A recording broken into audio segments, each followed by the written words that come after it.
Hello everybody, welcome back to Calculus. We are now starting chapter 4, talking about how to apply derivatives and what else can you possibly do with them besides just getting the tangent line.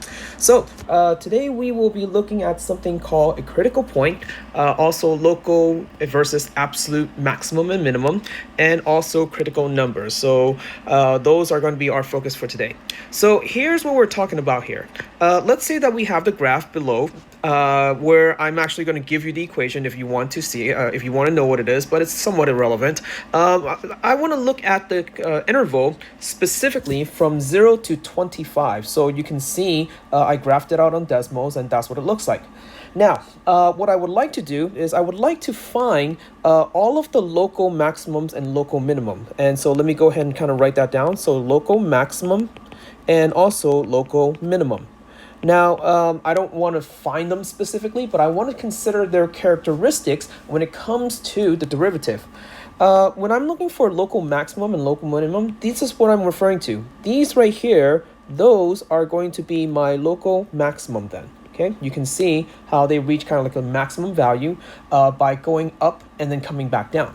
Whereas these guys right here, these are going to be my local minimums then, because you can see that it goes to the very bottom and then come back up then. Okay, so here you can kind of isolate the two. So local maximum and then local minimum. Now, if you're looking at how it's related to the derivative, well, the slope at either the local maximum or the local minimum is equal to 0, meaning that the tangent is going to be horizontal. So what I can do is I can actually take all of these guys and dump them into that same category. The derivative is equal to 0. So that is one key note that I noticed then. Now, that's not to say that those are the only local maximum and local minimum though. Maybe what I can have is a graph that looks like y is equal to x to the 2/3 power.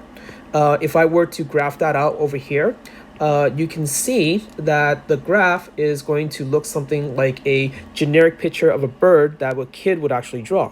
And in this case right here, this over here, that is also considered a local maximum. Local minimum in this case. When it comes to the slope at that point, you can find its derivative, and you'll realize that it's actually going to be undefined. That is to say, the slope coming from the left is not the same as the slope coming from the right. So one would actually say that the local maximum and local minimum thing, I want to extend that a little bit further, and we'll delve into that in the near future, where the derivative is equal to 0 or is equal to does not exist. So those are the two conditions for local max and local minimum.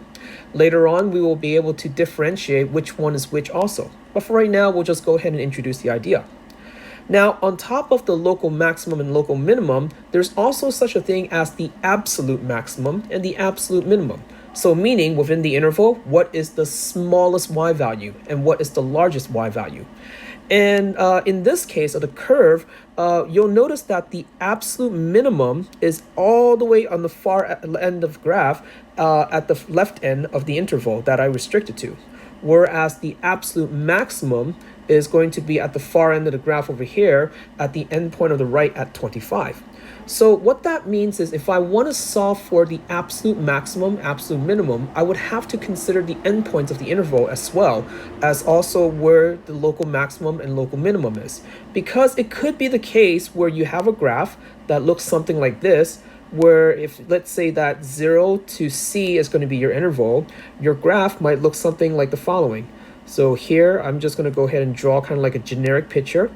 You can see that in this scenario, you can see that this point right here, that is going to be my absolute minimum. And there's that point right there, absolute maximum actually. And this right here, that is going to be my local minimum, but also a absolute minimum because that's the smallest y value there. And this critical point is going to be irrelevant because it's neither maximum or minimum, it's somewhere in between.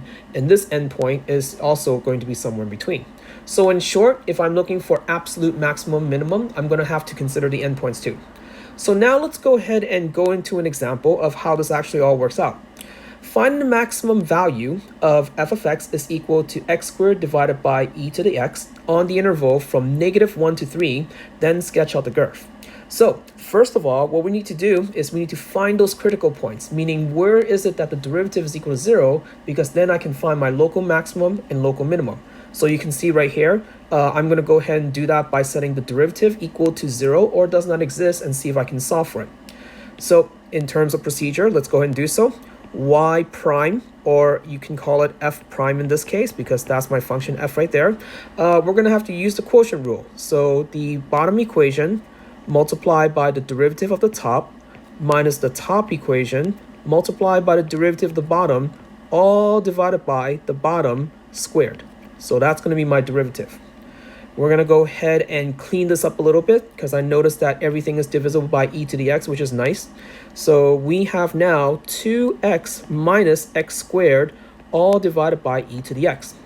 And like I said, I'm going to go ahead and set now the derivative equal to 0 or does not exist. If it's y prime is equal to 0, then that means I'm looking at the numerator. 2x minus x squared is equal to 0, and I can solve for x there.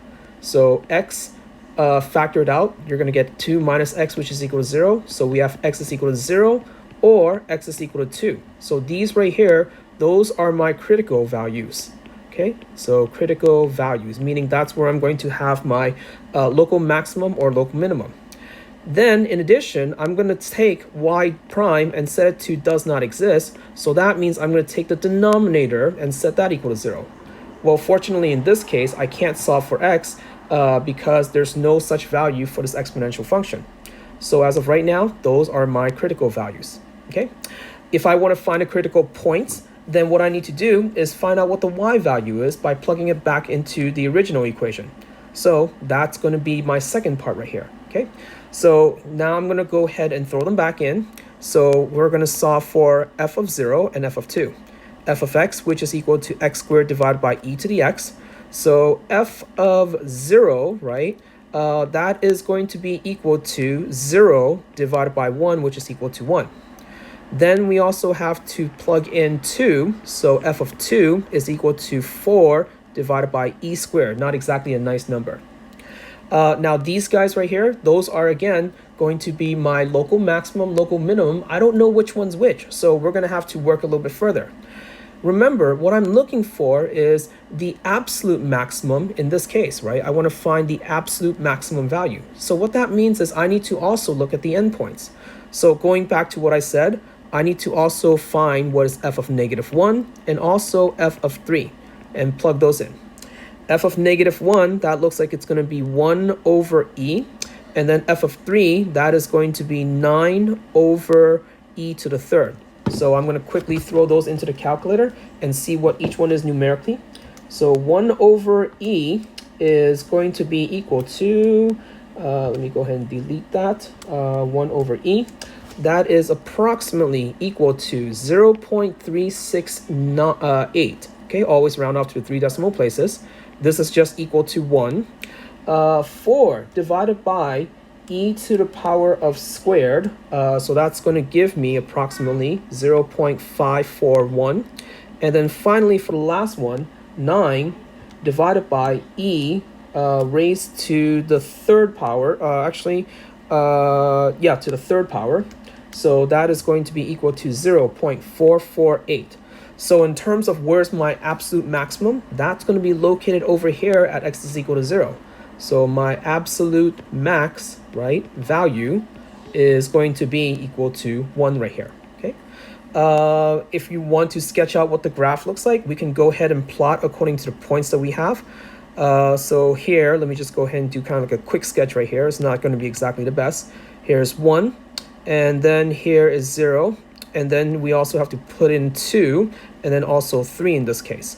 So it looks like, let's see, let me go ahead and make this around 1 over here.